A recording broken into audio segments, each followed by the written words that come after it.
Well, to remind you, in the last class, we calculated the entropy production of a system closed to the outside world, but consisting of two subsystems, 1 and 2, which were open to each other, which allowed, therefore, a flow of heat or energy and a flow of matter between the two systems.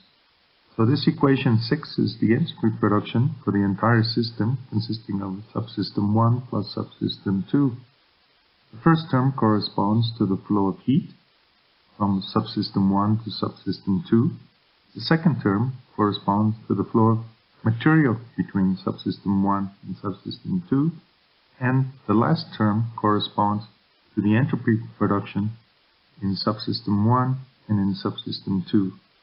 So it is important to note that this entropy production for the entire system is a bilinear form of rates of irreversible processes times some kind of generalized force. For example, in the case of the chemical reactions, the forces are the affinities of the temperature and the rates are the velocities of the reactions B.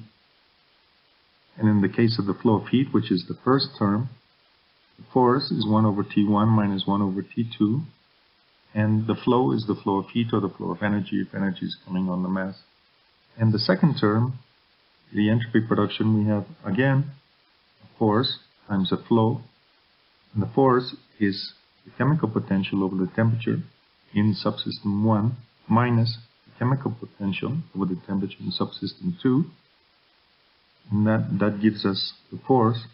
And the flow is the flow of matter, which is just dN1 by dt.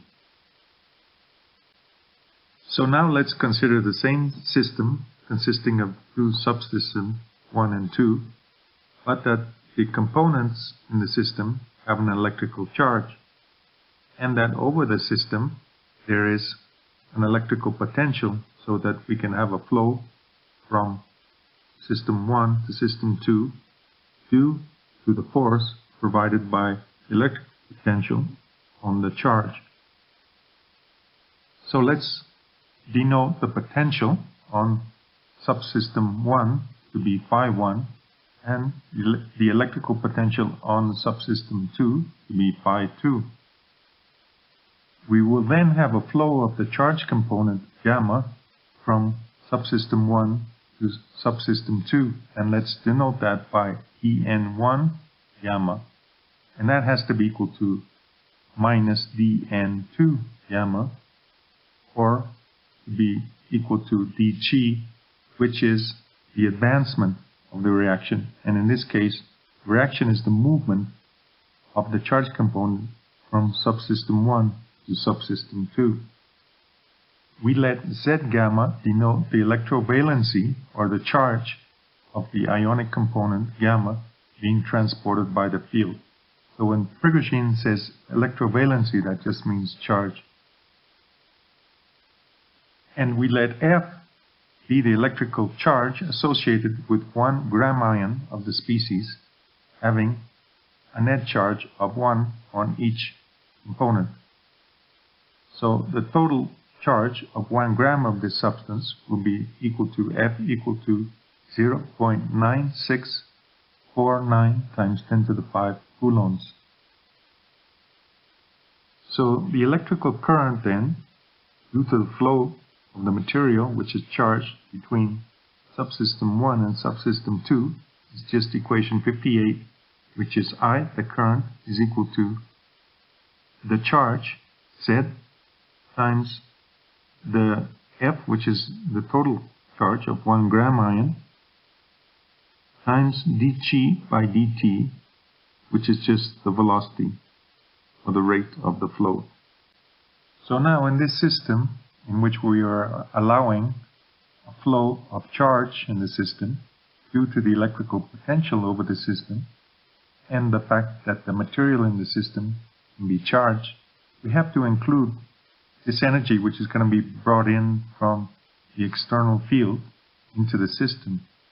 So the change in energy for the total system is that due to the flow of heat plus the work on the system minus P dV plus that energy which is being brought in from the electrical field due to the movement of the charge, which is just phi1 minus phi2 times I, the current, times dt. Remember, this last term can be derived from the fact that the power, P, which is just dE by dt, is equal to V times I. So now, to see how this affects the entropy production of the system, we have to take into account this flow of ion due to the electrical potential over the system. So first we assume that the Gibbs equation is still valid in the presence of a field, and this means that the polarization of matter can be neglected. Because if we have an electrical field, electrical potential over the system, we're going to get orientation of molecules if these molecules have an electric dipole moment, and this will be associated with a decrease in entropy. But we're ignoring this for now, so we assume that there is no polarization of the material due to the electrical field which is imposed. And now let's calculate the change in entropy due to the flow of the charge.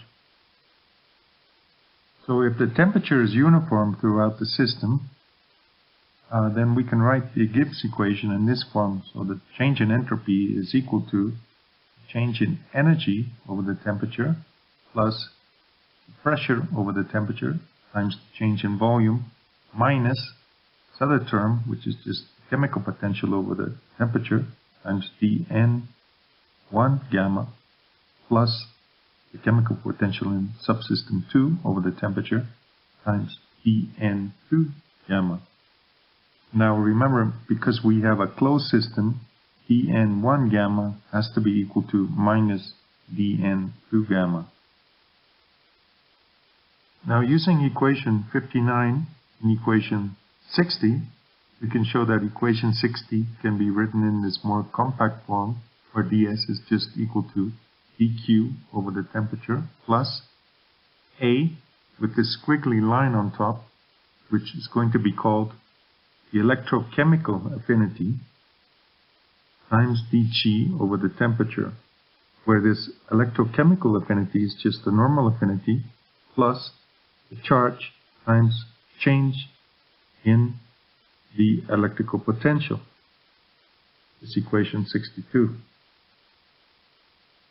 So you can show that it's just simple algebra, plugging in equation 59 into 60, and then using the form of the affinity with this squiggly line, which is the electrochemical affinity, which includes the affinity plus this other part, which is due to electrical charge and the electrical potential over the system.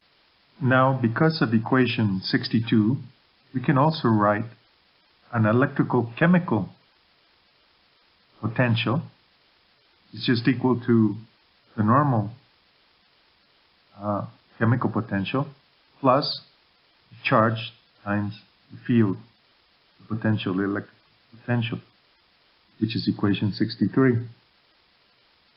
So then the internal entropy production due to the transport of the electrically charged component is just dIs equal to the electrical affinity, electrical chemical affinity, A, times dG gamma over the temperature T.